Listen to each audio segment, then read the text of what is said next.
Good evening, welcome back, Christians, ladies, gents and Pikachus of my audience. I wanted to talk to you about sin. Once again, it's a common theme in today's sinful world. And whereas most people don't actually understand what sin is, like outside of Christianity, people don't even accept that sin is a thing. They think, in their ignorance, the government can tell you what a sin is, and therefore everything the government says is sin, the law. Everything outside of that is perfectly okay. And they don't think, well, what if the government tells you something bad is okay? Do you start doing it? What if they start preventing you doing good things and telling you they're bad? Do you stop doing them?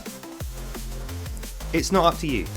There is no absolute point of reference for what is sin, what is bad, what is good, and what is moral, if you don't have God to tell you those things. That's why it's so important that you know that God is actually God. But on the subject of sin, why does it always come down to homosexuality? Have you noticed that? The last bastion of the defence of the sinner is homosexuality. You're bad if you don't accept homosexuality. You're a homophobe. You're not diverse. If you have anything to say against homosexuality, what you have to say is, gays are great. Everyone should be gay. You should totally teach your kids to be gay. And if they want to swap genders before the age of 6, fine. You should actually pay for it. And if you don't, you're bad. We'll arrest you. Propaganda.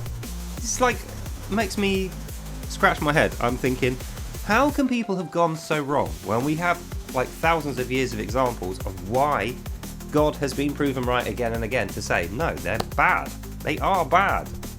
Like, I'm not saying go out and attack gay people. No, I'm not saying that. It's not up to us to do that. They will ruin their own lives through their sins. But I am saying this book here, the Holy Bible, with God literally telling us, says sodomy is a sin. Homosexual things and homosexual communities are places of sin. And everyone who gets involved in those in any kind of way is going to suffer for that.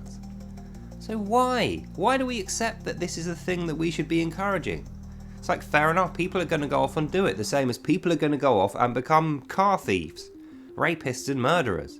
Doesn't mean we should start saying, oh, it's their human right to do that. Like hell it is. It is not their human right to do that. It's their human right to go away and do it in secret. No one can stop them. But then it's their human right to be arrested and charged with crimes after they've done that. But back to the point. Why is homosexuality the last bastion in defence of sin? It always comes down to that. Always, every single time. And what they will say to you is, you're actually evil because you don't like this stuff. Notice that. You're the one that's evil and bad if you speak against it. If you say sodomy is an abomination to God, and that's in the Bible, they go, you're evil and bad, you should accept my liberal lefty politics. Alright, you show me one thing that the world has ever had as a benefit of sodomy and homosexuality. One thing. Just one. Guess what? There is none. Everything those guys will bring you is actually from something good. It's nothing to do with that, but they want to adjoin it. They want to connect it onto homosexuality so they can justify the sin. So if you back engineer that, guys who are using sodomy and homosexuality as the last bastion of defense against sin, they actually want to okay all the sins. Because if God tells us sodomy is like the worst thing, because it's an abomination that leads to all the other sins, and we start okaying it, we've okayed the worst, most bad sin, then everything else is on the table. Then we live in a destroyed, sinful society where no one has any safety or prosperity, no one can be happy, families can't exist, marriage rates start declining, birth rates start declining, the economy suffers, and wars break out. Oh yeah, well, how about that? This is exactly what we can see in today's world. When was the last time these things were not a problem? Roll back time. Oh, that was right, when we actually had morality in the law, which we don't have today. So in conclusion, how do we get around this? Well, we can't tell people what to do, and neither do we want to. Neither can we rewrite the whole law in a day. Neither should we want to. But we can make the judgment call in here that God has advised us on to avoid this stuff, to not support it or encourage it, to not side with it, and to not openly decry people as evil who recognise that God's wisdom is greater than ours. So, in summary, sodomy, homosexuality, lewd sexual immorality of any kinds, prostitution and all of that stuff, it is bad. If you're a Christian, you should recognise that this is bad, not just because you got told it by the Bible, not just because God told you it, because God told you it for a reason.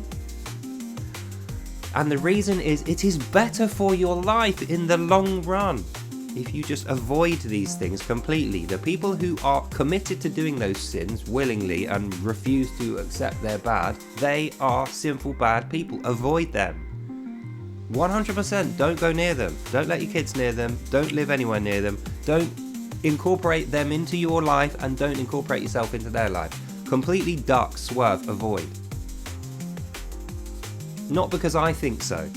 Not because you think so. Not because politics was right about it or wrong about it. Because God is right about it. And virtually the whole Bible has case studies and examples of why this is, and we see it played out today. And like I say, name me one single benefit that these guys and their sins have brought to anyone. You will not find one, but you will find a million ways in which they have reduced the safety, the prosperity, the quality of life of people. And the only thing they gain is, oh, they can have sex with men now. Great. Can't you just do what you were doing before? Do it behind closed doors without making it a feature of my life. Don't include me. Tell me about it. I don't need to see it or know. I certainly don't need to be celebrating it for you. It is sinful and bad and evil. I don't want to be anything to do with it. So if you're going to do it, go off and do it behind a closed door. And for goodness sake, don't include me or children. My children and I don't want anything to do with it.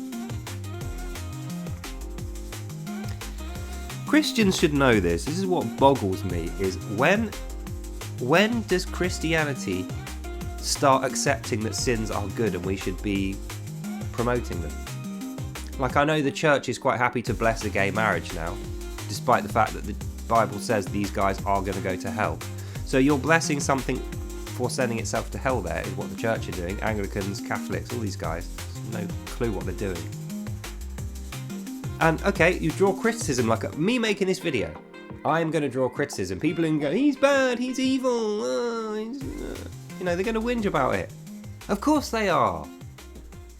Like when I made a video saying thieving is bad, we shouldn't do it. A bunch of people who are thieves go, no, he's bad and evil. But we are Christians. We are supposed to be taking a moral stance here and not being afraid of criticism, not letting the criticism shape our morals. That's how our laws got in such a mess, why there's so much disease, so much crime and war. Because people were not strong in God's word. They just did whatever they thought their neighbours would like for votes or money or friendship. Look where it's got us as a global society. It's getting us nowhere.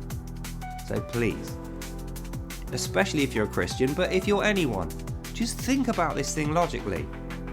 Name me one benefit that sodomy, homosexuals, prostitutes, or any kind of sexual lewdness brings, apart from I can now sleep with whoever I want, whenever I want, in whatever way I want. That's the only thing that you can possibly claim as a benefit. And guess what? 9 times out of 10, when you look back, it's not a benefit at all. It just brings you into disrepute and makes good moral people think, eh, that's horrible. So why are we not sticking up for our Christian values that God has given us? That's what we should be doing. Not because I say so, not because you think so, not because politics says so or doesn't say so, because God is telling us for thousands of years, and the evidence of thousands of years of life is there. If only we would look, have eyes to see, ears to hear, and figure it out, we would know these things. Sorry about the physical presentation. It's cold outside. I'm refusing to put my heating on because I don't want to pay oil money towards Russia while they're paying for bombs to Ukraine. So it's a double dressing gown day for me, and tomorrow shall be also. So yeah, I guess there's 2 conclusions to this. The first one is rebel against sin, never accept it or encourage it, and have courage and faith and strength to say, I'm not the bad guy, you guys are the bad guys. Don't try and turn this round on me. You're the ones that are doing the sins. You're the ones destroying the society. You're the one living in disgusting, depraved conditions and trying to encourage children to do this, ruin their lives and take their innocence from them. No, you're bad, not me. I'm the one telling you you're bad.